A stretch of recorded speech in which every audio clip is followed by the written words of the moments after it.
welcome to the deep dive. This one is about a story that dropped right after Christmas and has everyone buzzing. It's the engagement of Ainsley Earhardt and Sean Hannity.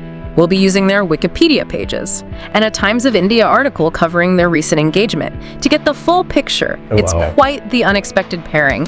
And to really understand its potential impact, I think we need to look at their individual career trajectories. You might know Ainsley Earhardt as the co-host of Fox and Friends, but her journey to that coveted spot is actually pretty fascinating. She started in local news, working her way up from reporter to anchor before making a big leap to Fox News Channel in 2007. By 2016, she landed the co-host spot on Fox and Friends. It's been quite a climb.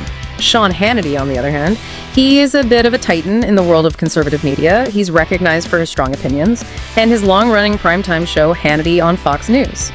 But he also had humbler beginnings. Hannity started his career in college radio, eventually working his way to WABC in New York City. His big break came in 1996, when Roger Ailes, one of the founders of Fox News, chose him to co-host a new show called Hannity and Colmes. The show was a hit, lasting over a decade. After his co-host Alan Colmes departed in 2009, Hannity launched his own self-titled show, which he still hosts today. It's interesting how both Earhardt and Hannity, despite coming from different backgrounds and picking such different paths, rose to prominence within the same media ecosystem. This shared space, combined with their shared conservative ideology, certainly adds an intriguing dimension to their relationship. Absolutely. And it's impossible to ignore their very public connections. To former President Donald Trump, Hannity in particular, has been a vocal supporter of Trump for years. He's reportedly given Trump advice on a range of issues, and they are said to speak on the phone multiple times a week. Earhardt, though maybe not as outwardly supportive as Hannity, has also praised Trump on several occasions. She even defended him after a New York Times expose revealed substantial financial losses he incurred between 1985 and 1994. This all raises the question, what does their relationship with Trump, along with their shared platform, mean for their personal and professional lives as a couple? Could their union have implications for conservative media in general? That's a crucial question. To really understand the potential dynamics at play, I think we need to examine their past behaviors and political stances independently, within the context of the current political landscape. That makes sense. Let's start with Hannity. Our sources highlight some of his more contentious moments and outspoken views. For instance, there was a period when he frequently promoted conspiracy theories, particularly those surrounding the 2016 election. One example that stands out is the Seth Rich case. Rich, a DNC staffer, tragically murdered in 2016, became the subject of a conspiracy theory, falsely linking his death to leaked DNC email. Hannity was a major proponent of this theory, dedicating numerous segments on his show to it. This ultimately led to a lawsuit from Rich's family, who accused Fox News of intentionally exploiting their son's death for political gain, resulting in a multi-million-dollar settlement. Then there's the situation with Hannity and Trump's former lawyer, Michael Cohen. It came out that Cohen had represented Hannity on legal matters, a fact that Hannity failed to disclose.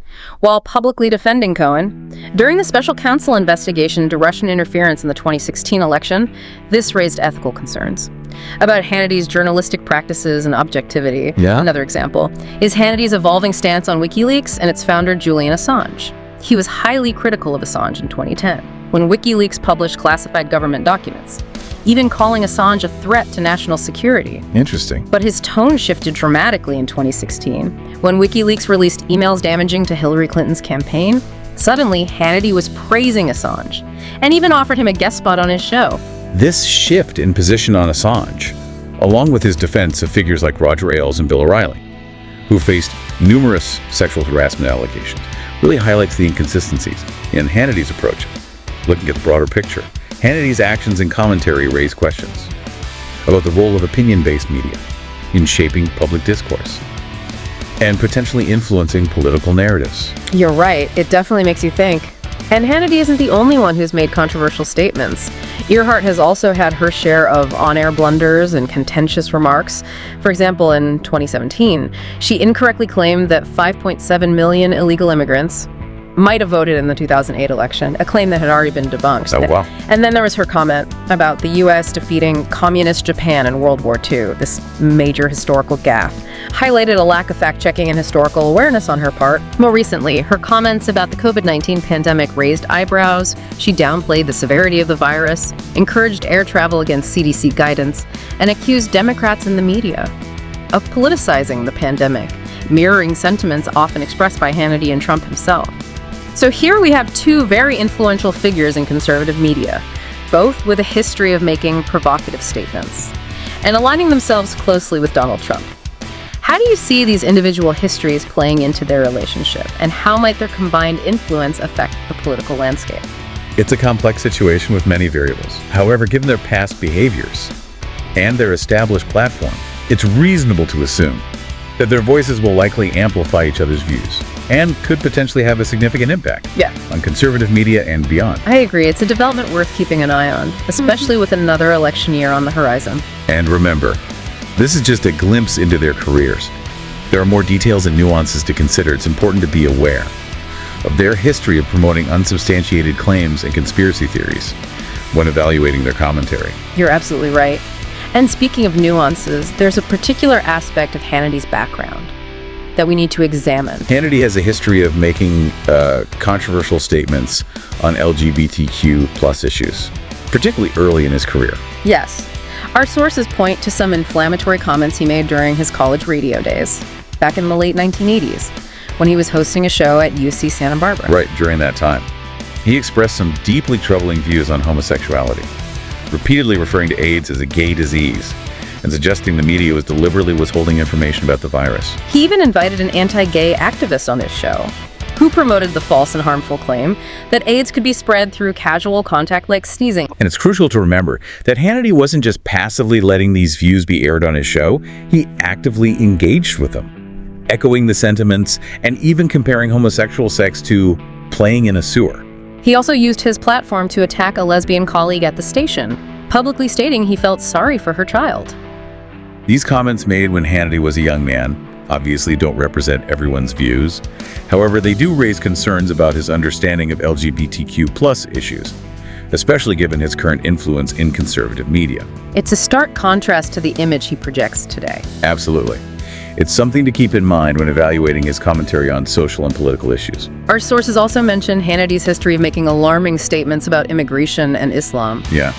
For example, he was a vocal critic of the planned Park 51 mosque near the World Trade Center site, even promoting the baseless claim that there were Islamic training camps operating within the United States. He also drew comparisons between the Quran and Hitler's Mein Kampf, sparking outrage and accusations of Islamophobia. It's clear both Hannity and Earhardt have made statements that have been widely condemned as offensive and divisive. This brings up an important question. How might their upcoming marriage impact their individual approaches to these sensitive topics? Will they moderate their views or double down on their rhetoric? It's a key question to consider given their potential to shape public opinion and influence political discourse. It's something for all of us to think about as we navigate the increasingly complex media landscape. Exactly. We need to critically evaluate information from various sources and be aware of potential biases, especially when it comes to figures who have a history of promoting divisive rhetoric. Now, shifting gears back to their relationship, there's another layer we haven't explored yet, their personal lives. This upcoming marriage will be Earhardt's third and Hannity's second. Yes, and both have children from previous relationships. Earhardt has a daughter from her second marriage, which ended in divorce in 2019, that same year. Hannity and his wife of over 2 decades also divorced. It seems they've both experienced personal challenges and are now embarking on a new chapter together. And that new chapter is unfolding under intense public scrutiny, given their high-profile careers and close ties to former President Trump. This leads us to a crucial question. How might their marriage and their combined influence impact the political landscape, especially in relation to Donald Trump? That's a question we'll delve into further in the final part of our deep dive. Welcome back to our deep dive into the implications of Ainsley Earhardt and Sean Hannity's recent engagement. We've covered a lot of ground, from their individual career paths and controversial statements to their close ties to former President Donald Trump. Now let's tackle the big question. What could this union mean for the political landscape, especially with Trump remaining such a powerful figure in the Republican Party? It's a complex question with no easy answers, but it's important to consider the potential implications of their combined influence. Where do you even begin to unpack that? Well, we've already discussed Hannity's steadfast support of Trump, acting as an informal advisor, and often echoing the former president's rhetoric on his show. Right, and while Earhardt might not be as overtly political, she has also shown support for Trump. Exactly. And consider the optics of their engagement, reportedly taking place at a church in Florida, very near Trump's Mar-a-Lago resort. This, coupled with their well-documented personal and professional connections to Trump, suggests a continued alignment with the former president. So how might this all play out on the political scene? There are several possibilities. One scenario is that their union could further solidify Trump's grip on the Republican Party. Hannity already has a massive platform and a loyal following, giving him considerable influence among conservatives. Add to that Earhardt's presence on Fox and Friends, a show known to be popular with Trump, and their combined reach expands significantly. You're suggesting they could create an even stronger echo chamber for Trump's messaging and agenda. It's certainly a possibility, and that could have significant implications for the upcoming Republican primaries and even the general election. Their combined influence could sway Republican voters, particularly those who are still undecided. Their continued support for Trump could also embolden him and his allies, potentially shaping the direction of the Republican Party for years to come. That's a pretty powerful prospect. Yeah. Are there other potential outcomes? Of course. It's also possible their marriage could have the opposite effect. Their close association with Trump could alienate moderate Republicans and independent voters who are tired of his divisive rhetoric and policies.